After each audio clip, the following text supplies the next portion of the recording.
Invincible Mumu by Han Jung-Wheelia. Chapter 38. Roll Call. Part 1. Muscle training? Most of the third-year floor leaders had similar thoughts. What was this absurd name that was just said? Suddenly, Beccioni, one of the third-year floor leaders, spat out. Are you joking with us right now? He respected the manager as a successor of the Great Four Warriors, but he was also a junior. So, the manager shouldn't joke with his seniors. Not a joke. Is this for real? Hang me high, one of the third-year female floor leaders asked. This is my first time that I have heard of such kinds of training. Along with the lower district clan there was another clan for information gathering, and that was the Beggars clan. And as she was from the Beggars clan, she was quite knowledgeable. So pretty. Jin Hyuk thought to himself. The dress she wore was of mixed pieces of cloth, but it still brought out her curves and looked more mature than the other students around. Actually, she was popular within the academy. Not only because of her outstanding appearance, but also because she excelled in martial arts, so she was the second-ranked woman in the Beggars clan because of such dynamics. Senior, muscle training is a course founded by my master Mumu. What? And with those words, all the third years were upset. What kind of course would it be if a first year made it? Plus, this training course was only practiced by this man. Beccioni sighed as he said, Manager. Isn't this too much? If you are a new student coming in and trying to make fun of us, then at least. It is true, said Mumu with a smile. At that, Beccioni's face distorted itself. Listen here, Junior. Where did you learn this habit of interfering in the middle of seniors who are like the sky? Mumu tilted his head. Why is Senior like the sky? Are you really trying to do this now? No. Beccioni sighed and looked at Du Young-woon as he said. Phew. Manager, are you going to let the juniors act like this? At that time, Jin Hyuk bowed to Beccioni and said, Senior, please forgive Mumu's rudeness. My brother Mumu has been living in the mountains for a long time without interacting with people, so his communication skills are a bit lacking. However, he is innocent and doesn't hold any malice, please understand this.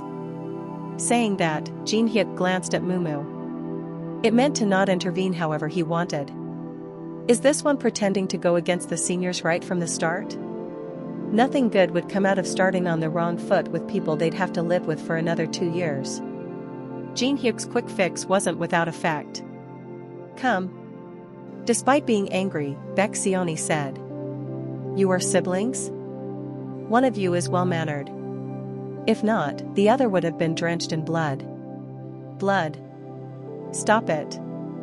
Mumu went silent at Jin Hyuk's instance. Jin Hyuk, who thought that the situation was resolved, bowed and sat in his seat.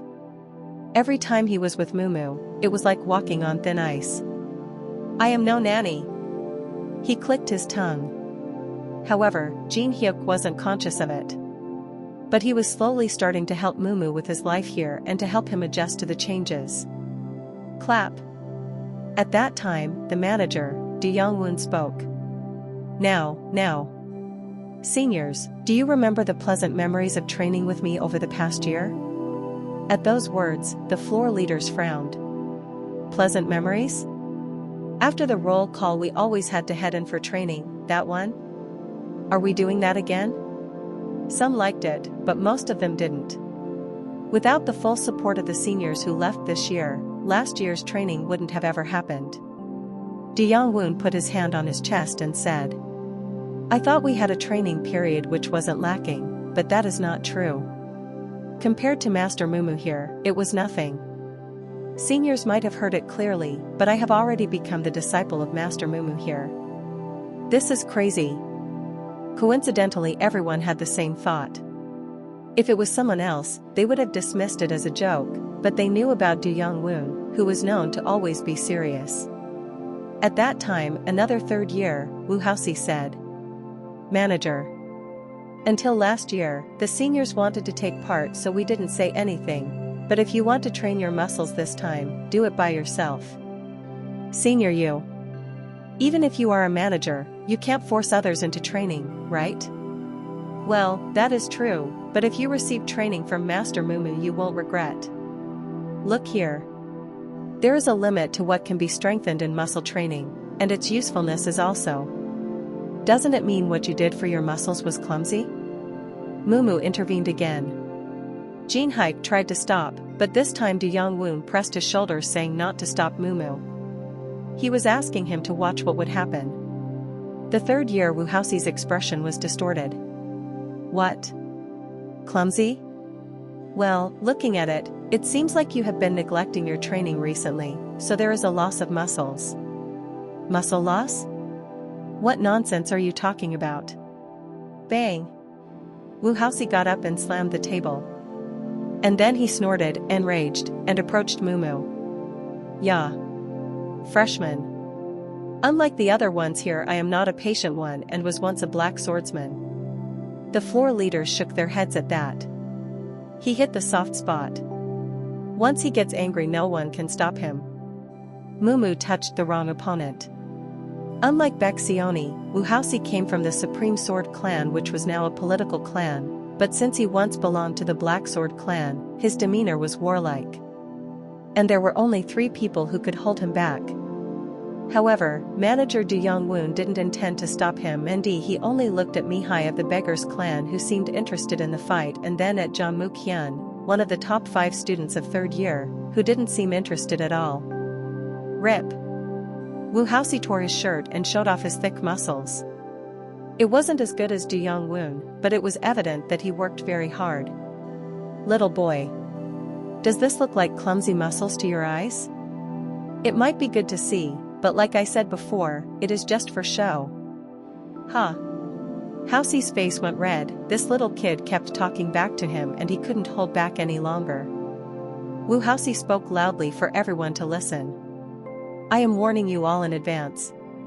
If anyone intervenes, the 6th floor roll call will not be held this year. At that, all the floor leaders frowned. This was embarrassing. Jin Hyuk couldn't help but be puzzled at the reaction of the floor leaders. What is it? And then, Wu Haoxi approached Mumu. If you don't want to get hurt, get up. Mumu scratched his head at those words and got up. Wu Haoxi grabbed Mumu by the collar. Muscle training? Let's see how nice your muscles are. With those words Wu Haoxi grabbed the clothes of Mumu and tore them. Rip. Mumu's upper body revealed as his clothes tore. Seeing that, Wu Haoxi's eyes are wide. What is this? How could it be this great, was what he wondered as the kid was talking about muscle training, but when he looked at the meticulously developed enormous upper body muscles, from the pectoralis with blood vessels to the rectus abdominis, which were like a washboard. Not a single soft spot. JJJKK. Shit.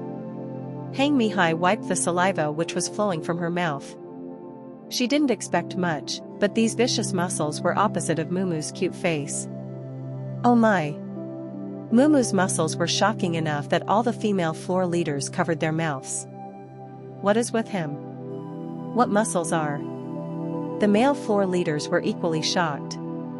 Some saw the calf muscles of Mumu in the morning, but when they saw the upper body too, they realized it. What they had been doing till now was nothing but a joke. Looking at the body of Mumu and Wu Haoxi, they knew the differences right away. It wasn't close, it was an embarrassment.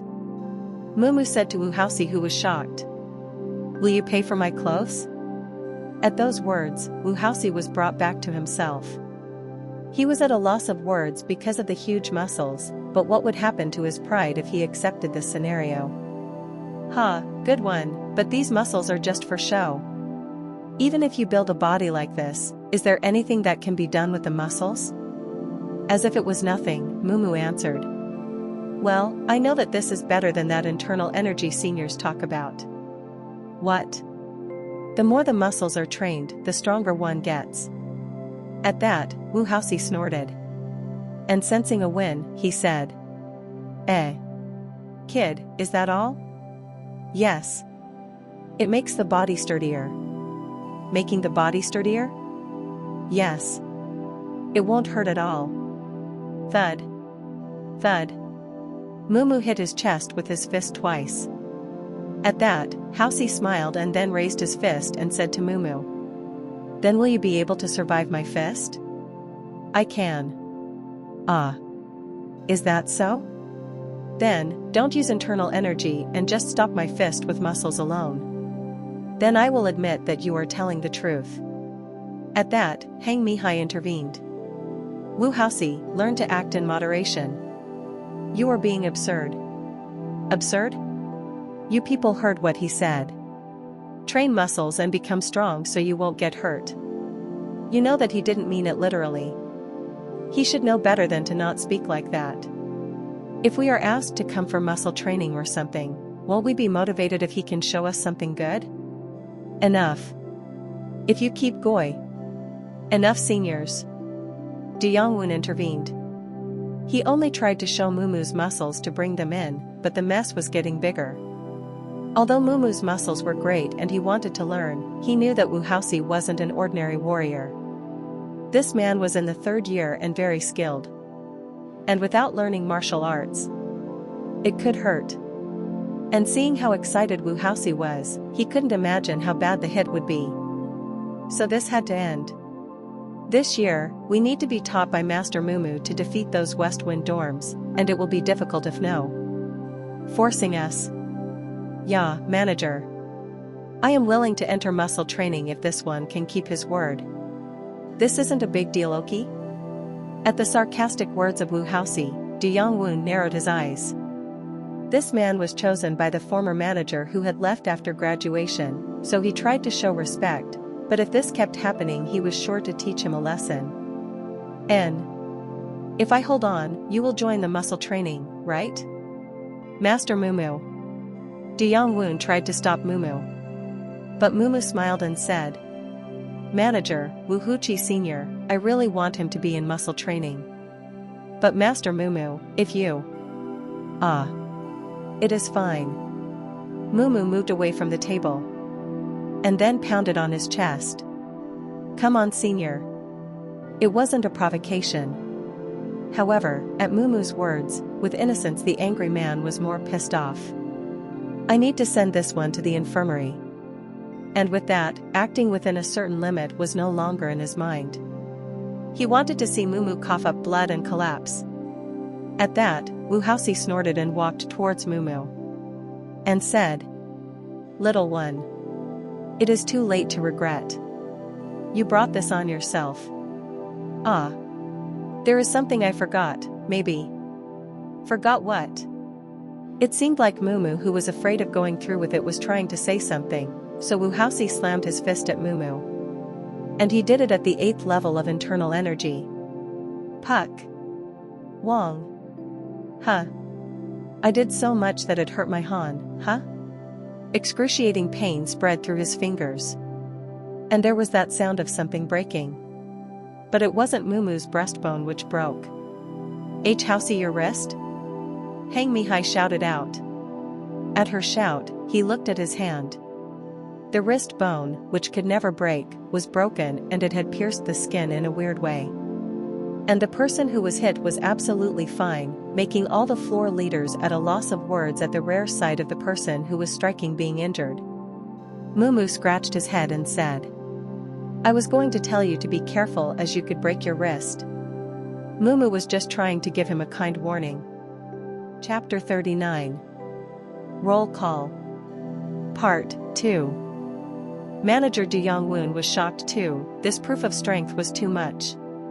He knew that Mumu's muscles were close to perfection, but didn't expect them to be without flaws. Instead of Mumu's muscles being hurt or bruised, it was the warrior who was trained in martial arts who was injured. It was almost like this warrior had slammed his fist into a wall. Beyond common sense. No matter the fact that Mumu was his master, his body seemed strange. How can this simply be a result of training? Something was making his heart flutter. An uplifting feeling that an immovable wall was being torn down by Mumu. At the same time, a subtle heat rose in his heart. Makes me want to compete too. He thought he could learn something, so he had decided to take Mumu as his master, but now he wanted to compete with Mumu, someone who was strong as he was unknown. But this competitive feeling didn't last long. At that time, Hang Mi-hai, the floor leader, put her hands on the table and said, "This is rather problematic." Which made the others nod their heads. The floor leader of the 6th floor had been injured. Diyang-woon hadn't thought of this. Wu Haosi was in charge of the 6th floor, which was known to be nice when on good terms with others and rebels once on bad terms with others. Qua.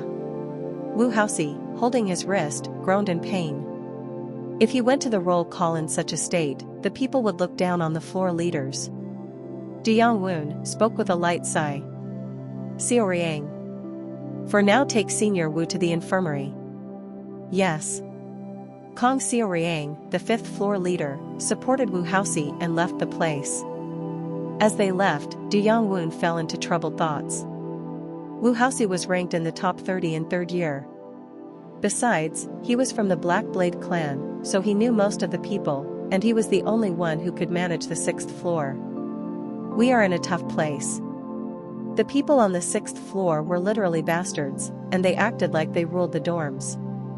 Therefore, even under the management of Wu Haosi there were accidents too. Diyang-woon looked at Jia Mu-kyun, a 3rd-year student who was flipping through the book, and asked, "Senior. Maybe. No. Senior. Then you. No." Jia Mu-kyun didn't even have to listen to refuse. And Hang Mi-hai asked, "Mu-kyun. There is no one else who can control them but you." "No." Even at her words, he said the same without lifting his eyes off the book. But because of Mu-kyun's attitude, she couldn't push him further. Being ranked in the top 5 of 3rd year meant that he was stronger than most, and from what she heard, this man was stronger than the teachers in here. Which led her into only casually asking, instead of insisting. "This is bad." Diyang-woon shook his head. He didn't expect Jia Mu-kyun to agree. The only reason why Jia Mu-kyun took the role of floor leader was to keep that senior of the West Wind dorm in check. "And I can't take it." Except for Mu-kyun, no one else other than the one in the infirmary could handle the 6th floor. Diyang-woon couldn't take over since he was in charge of the entire dorm. It was impossible to entrust his position to someone for the time just because he needed to check on the members of the dorm or find any abnormalities during the roll call. At that, Jia Mu-kyun, who was turning the page in his book, said, "Leave it to him." "Huh?" Jia Mu-kyun pushed Jin Hyuk's robe off and pushed it to Mumu. Mumu tilted his head. "Did you think that it was enough to stand and make Wu Haosi's hand like that?" At the words of Jia Mu-kyun, the floor leaders were confused. Surely everyone was shocked with Mumu's body, which was stable as a monk's, but this was an entirely different thing. Him? He is too naive. Can he handle them? Aside from strength, Mumu had a rather innocent and simple mind. They wondered if Mumu could handle those bastards on the 6th floor. Even Diyang-woon shared their concern. It will be tough. Those bastards cannot be suppressed simply by force, and if the person handling them was naive, then those bastards would take advantage of the naive floor leader. It was unreasonable to send Mumu to the 6th floor. And Diyang-woon wanted to find a representative among the 3rd years, but Mumu raised his hand and simply stated, "Senior Wu Haosi got hurt because of me, so I'll take care of the 6th floor." He was stepping forward willingly. Seeing that, Hang Mi-hai tried to stop him. "Junior, this isn't something a novice like you can handle. Not everyone can handle those bums, so Wu Haosi was especially suited, so he was put in charge." "What is a bum?" "Well, should I put it as those who don't consider the rules? Then I only need to make them follow the rules?" At Mumu's words, Hang Mi-hai waved her hand. "If it was easy, we wouldn't still be calling them bums. They aren't the kind of people you can suppress by force, and are hard to control. If someone tried to stop them by force, those bums would come as a group.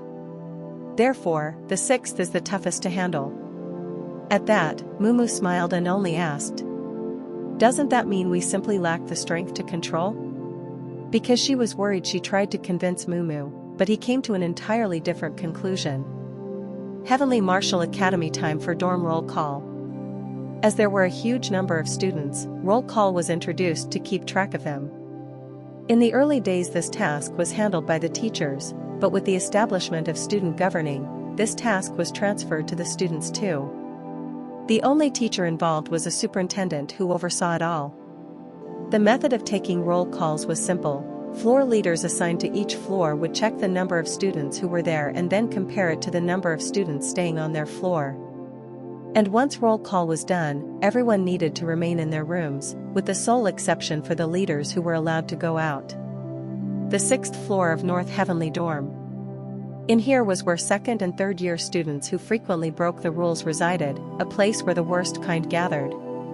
It was currently time for roll call and it was late at night, the time for silence. Yet, the 6th floor was as noisy as ever. There was commotion on the stairs and noise in the common hall too. People were too busy talking to notice the time. Ding! Ding! The bell rang throughout the dorms. A signal that roll call would start. With the bell, students were supposed to come and stand in front of their rooms, as this was the easiest method to identify people and confirm that the room they were staying in was the correct one. But even with the bell, not a single person did that on the 6th floor. Step. Step. Somebody was walking up the stairs. A boy wearing a band on his arm, with the words North Heavenly Dorm 6 on it. It was Mumu. Mumu came up while checking the names on the checklist, which was on a thin wooden block. 8 rooms on the left hallway. 16 people and 7 rooms on the right hallway. 14 people. 30 people in total. A total of 30 people stayed on the 6th floor. There were 17 second years and 13 third years. There were no first years who were assigned to live here. Huh? As soon as he went up, he was puzzled to see people chatting and playing in the hallway. If they followed the rules, then shouldn't they be standing in front of their rooms? Mumu then walked to the common room. The people who heard the footsteps turned their heads and noticed Mumu. They spoke while snarling. Wow. What is this? Did they change the floor leader? I thought that it was that dirty-haired Wuhausi for us? Naturally, they thought that Wuhausi would come every day. Considering their attitude, they recognized that no one other than him could control the 6th floor. But now a child-faced man was sent. And they knew right away that this year would be more comfortable than their time with Wuhausi. Mak Jinryung, one of them, waved his hands and said, "Yeah. Floor leader. Say you were done and get lost." At those words, Mumu looked at the checklist and asked, "Which room?" Mak Jinryung didn't answer and went back to talking with the others. Mumu then entered the room and asked, "Which room is yours?" Mak Jinryung, who felt bothered by Mumu, said without even turning his head, "Yeah, freshman. Just do it and leave. What do you need all that for? No one cares." At his words, Mumu closed the checklist and muttered, "Ah. This is why they said you are all bums." "What?" Hearing the mumble, Mak Jinryung got up. And it was the same with the others too. Wuhausi was arrogant as hell, but he never openly called them idiots or bums. But this, who looked nothing more than a freshman, was calling them that. Mak Jinryung approached Mumu and kept pushing his finger on his chest and said, "Yeah, since the seniors were looking after you, did you get too comfortable? Bums? Do you want to quit as the floor leader by today of your own accord?" "I don't want to quit." "Then you shouldn't say such things. You don't follow the rules during roll call. What else should I call you then?" "Huh." At Mumu's words, Mak Jinryung laughed out loud. This guy seemed more naive than they thought. He couldn't even understand what the manager was thinking by picking such a kid. Mak Jinryung spoke angrily. "My dear, it seems like you don't know anything, so I'll tell you very kindly. The one before you, Wuhausi, was exhausted with us and made an agreement. The agreement said that one side would not intervene with the other." "Not intervene?" "Right. Unless it was some huge problem." He decided to leave the 6th floor alone, so you should also do what he did. And then you can spend the year here very comfortably. Ah. Is that so? Right. Now do you understand what I must say? Poke. Don't act cocky.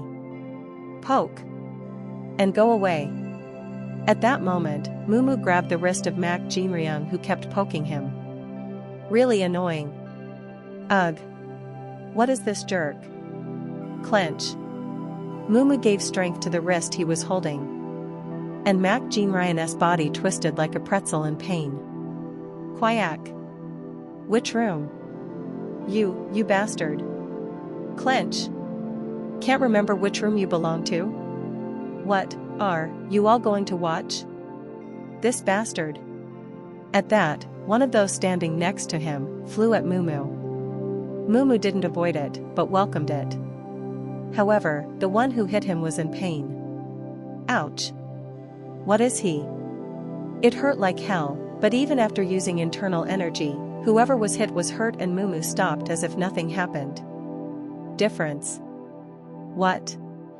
At that time, Mumu slammed his fist at the head of the man, who flew down. Puck. Quack. The man collapsed with eyes turned upside. At that sight, the eyes of everyone including Mak Jinryung went wide. They thought this one was freshman, but this one wasn't an easy one. You, what are you? Which room? Mumu clenched the hand even more. Quack. And. Ugh. S. 600. 604. And the room number came out. With that, Mumu released the wrist he was holding. One of them gritted his teeth seeing Mak Jinryung groan in pain. You. Does this mean this child is controlling us? Yeah. All of you go at him. All this time, many floor leaders had tried to suppress the 6th floor solely with strength. Even Wu Haoxi was the same in the beginning. But no one succeeded in doing it, rather they always ended up compromising and took the easy way out. I know you are different. But they said that they lacked the power to control you. What? What was this kid saying now? Keek. With that, Mumu rolled up his right sleeve and turned the band. And the muscles on his right arm expanded as if they were moving away from a cluster. Those who saw that shuddered at the scene. What muscles are those? Their first time seeing. It was like a strong wooden tree. At that time, Mumu grabbed the head of the kid who spoke out and said, what is that? Django, who was being lifted by his head, tried to shake off the hand. But Mumu shook him by the head like a bell. And then he let go once Django lost consciousness. Thud. The others were at a loss of words. What did they just see now? To them, Mumu said with a bright smile. From now on, once the roll call is done, I will make sure that all the seniors here get a good night's rest. Chapter 40. Roll Call. Part 3. Manager of the North Heavenly Dorm was at the entrance of the dorm. In his heart, the worry for Mumu's safety was increasing. The 6th floor was full of problematic people, and when the floor leaders tried to suppress them, the ones on the 6th floor would retaliate by doing more horrible things. However, knowing that there were a few good people on the 6th floor, the manager was hesitant to give demerit points to the floor, and tried a more subtle approach, but this had always led to incidents occurring. The roll call for the 5th floor is done.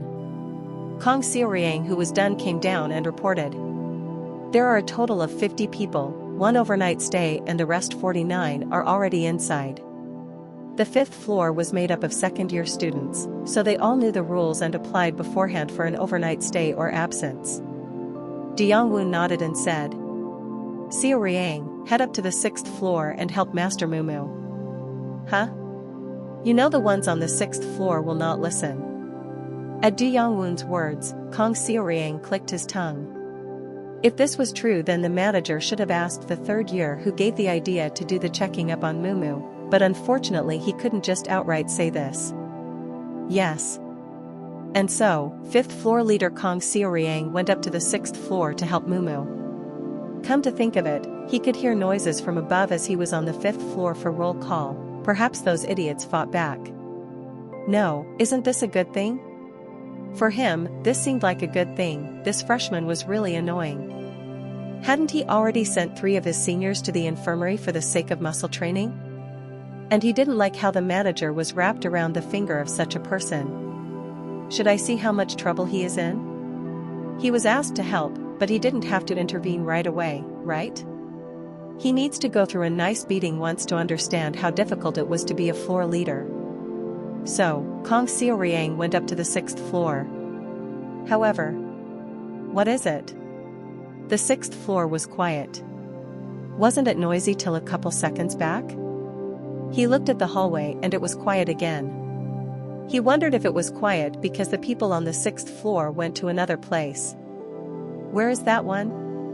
At that moment, he heard a chuckle in the hallway to the right.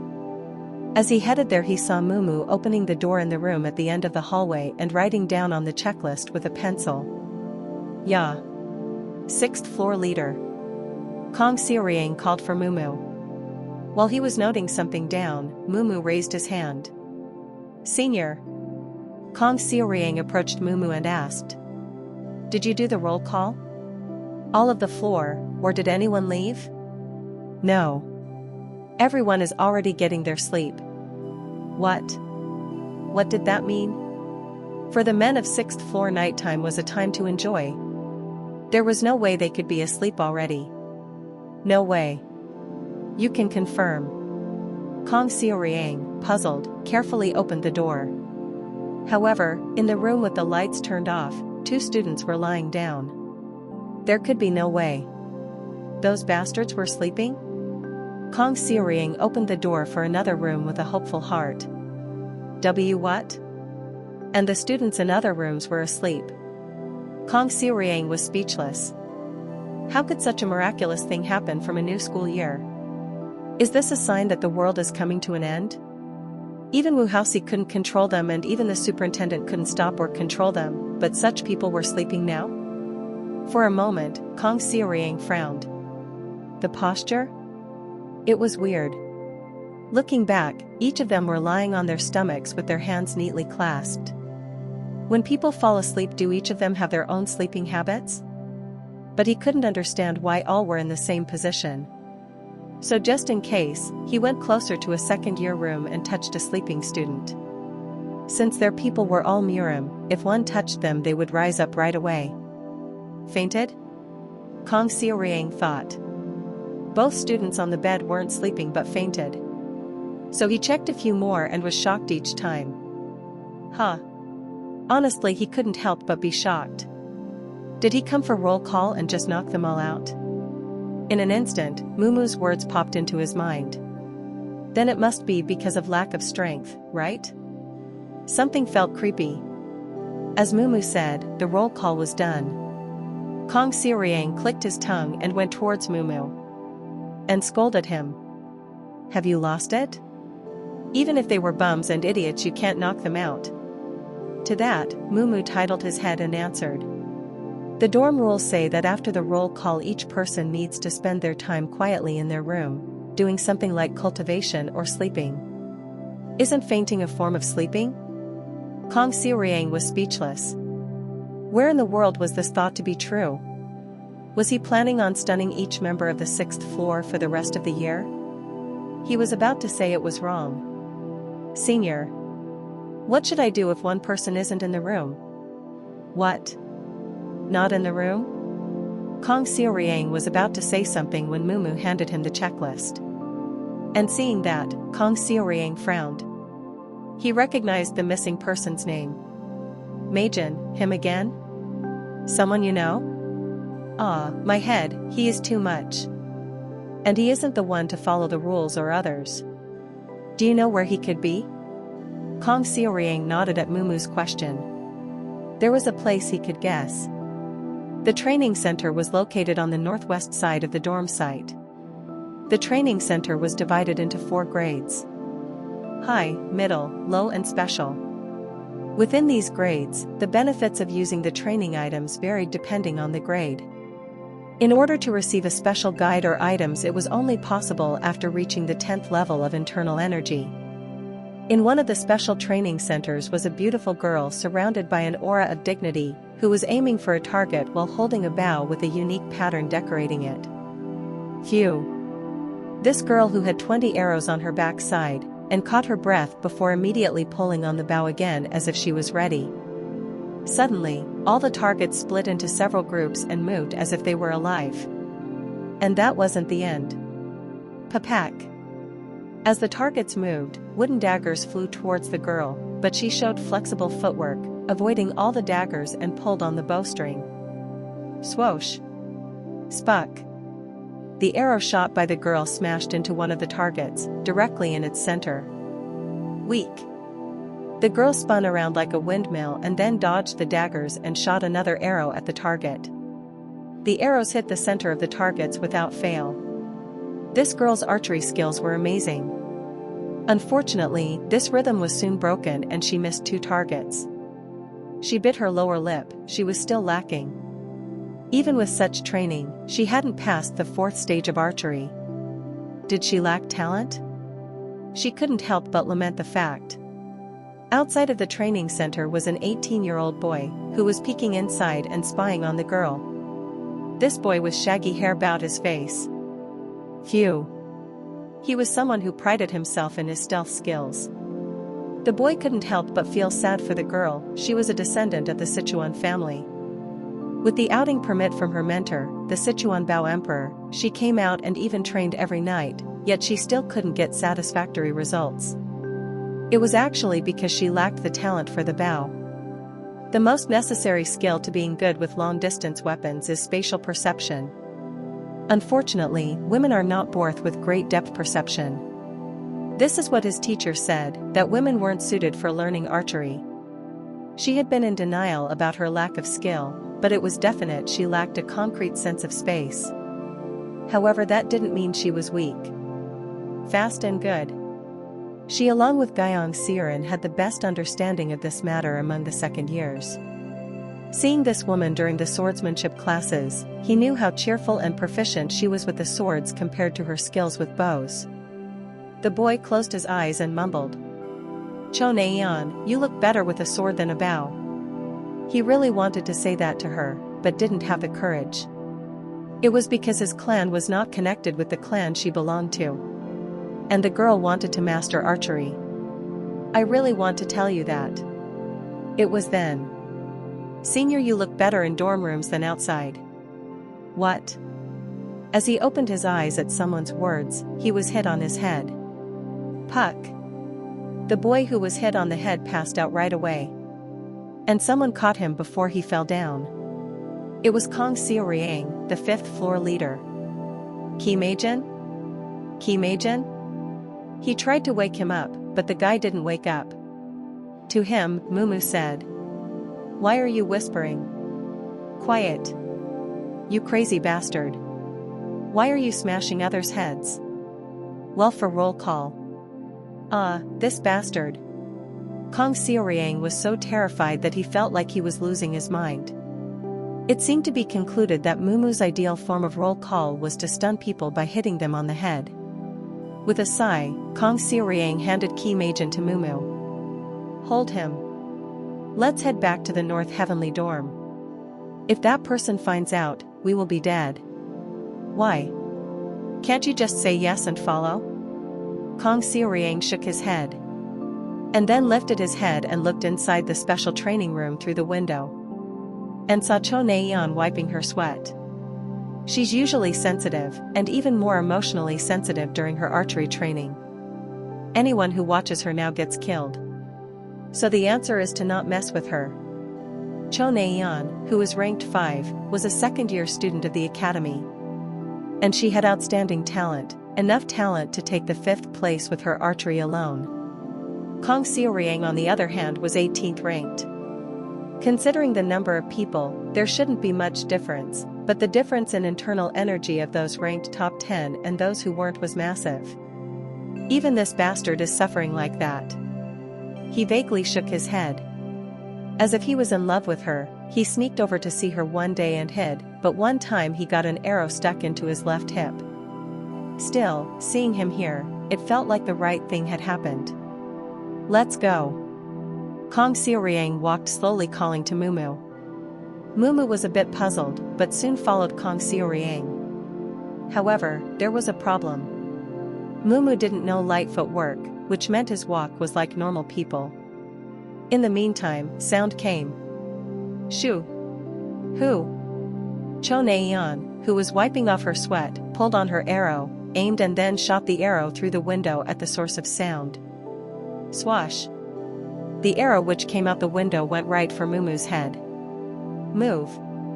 At the shout of Kong Xiaoriang, Mumu looked back. Puck! And the arrow went straight at Qi Meijin and slammed into his left flank as he was on Mumu's shoulder. Quack! Qi Meijin, who had fainted, woke up in the sudden pain and said the words again, and passed out again. Ah! Mumu scratched his head. He had forgotten that Qi Meijin was on his shoulders. Kong Xiaoriang moved towards Mumu and shouted. Jump with power. Power? Mumu reflexively applied force onto his calves. And the compressed muscles exploded. Bang! What? Surprised by the roar, Kong Xiaoriang unconsciously glanced back. The moment he looked, he saw Mumu coming close to him like a bull as the place he jumped from was soaring in dirt. Thud. Kong Xiaoriang, who was too lost in thought, collided with Mumu and was thrown away. The moment his body floated in the air, Kong Xiaoriang thought. Is it what it feels like to bump into an incoming carriage? Thud. He fell to the ground and bounced. Cough. Cough. He was coughing in pain as if someone clenched his lungs and someone appeared and pointed their arrow at him. It was Cho Neian. This time it was you?